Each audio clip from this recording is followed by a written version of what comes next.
vamos continuar estudando recursos que serão conectados aí na placa-mãe, como o caso da CPU, que, como eu te dizia, é a unidade central de processamento, que também pode ser chamada de CPU.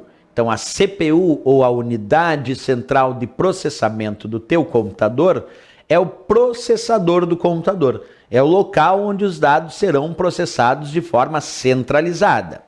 Até aí tranquilo. A minha dúvida é a seguinte em relação à CPU. Se a CPU é o local onde os dados são processados de forma centralizada, como essa CPU processa os dados? É uma pergunta que a gente deve se fazer quando pensamos em provas de concurso.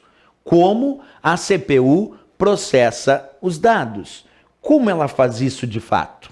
O entendimento é com operações de entrada, de saída e também com relação de operações de entrada e saída com as memórias do computador. Isso quer dizer que a CPU, ela recebe dados que vêm lá dos periféricos de entrada, processa os dados e envia esses dados lá para os periféricos de saída de dados. Esse é um ponto importante. Repetindo, a CPU, então, recebe dados dos periféricos de entrada e envia esses dados, aliás, os periféricos de entrada enviam dados para a CPU processar. A CPU processa esses dados e envia para os periféricos de saída de dados. A CPU também pode realizar operações de entrada e saída em relação às memórias do computador. Por exemplo, a memória principal, a qual a CPU envia dados para armazenar na memória principal, mas ela também recebe dados aí da memória principal do computador. Então a CPU se relaciona com os periféricos de entrada e de saída e se relaciona também com as memórias. Para deixar isso um pouco mais palpável, para a gente perceber isso, eu fiz um esqueminha aqui para ti. Tu imagina que eu tenho a ideia, observa aqui, de um teclado. Então eu coloquei aqui um teclado como um periférico de entrada. Professor, por que o teclado é um periférico de entrada do meu computador? Porque quando tu digita dados no teclado, tu está enviando dados para a CPU, para o processador processar. O processador, a CPU, processa esses dados e envia esses dados para os periféricos de saída. Envia esses dados, por exemplo, para o vídeo.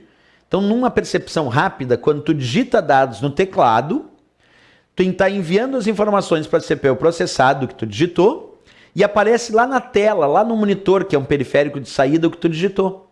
Então, o teclado é, como resposta de prova, considerado um periférico de entrada de dados, porque ele envia dados para a CPU processar.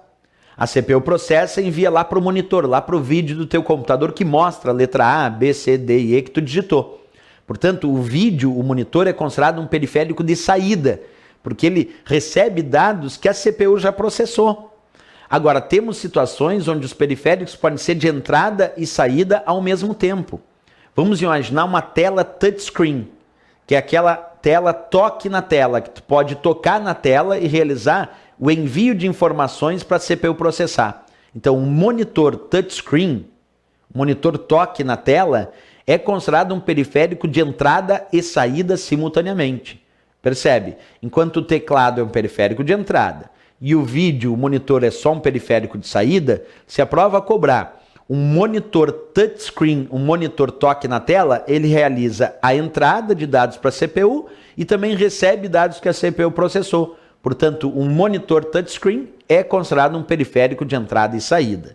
Quer ver outros exemplos? O mouse. O mouse é um periférico de entrada, porque ele envia dados para a CPU processar.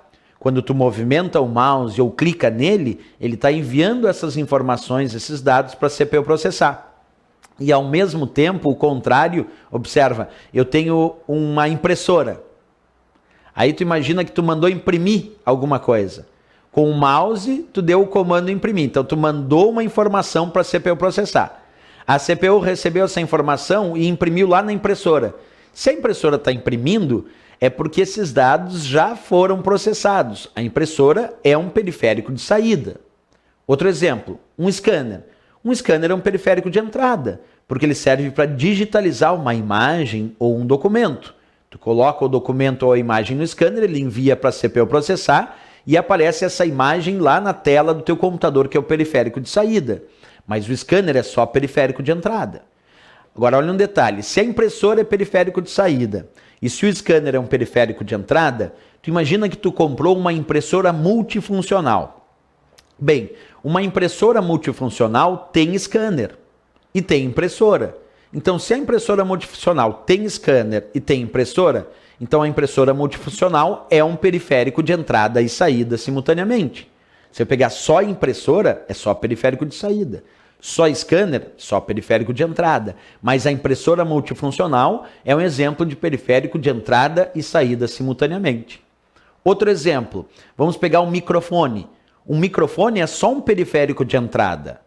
Por quê, professor? Porque envia dados do que eu estou falando aqui, da minha voz, para a CPU processar.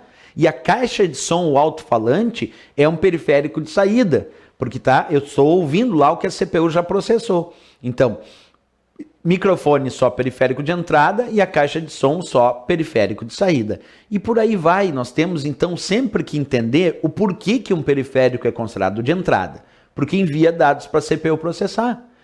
Por que um periférico é considerado de saída? Porque recebe dados que a CPU já processou.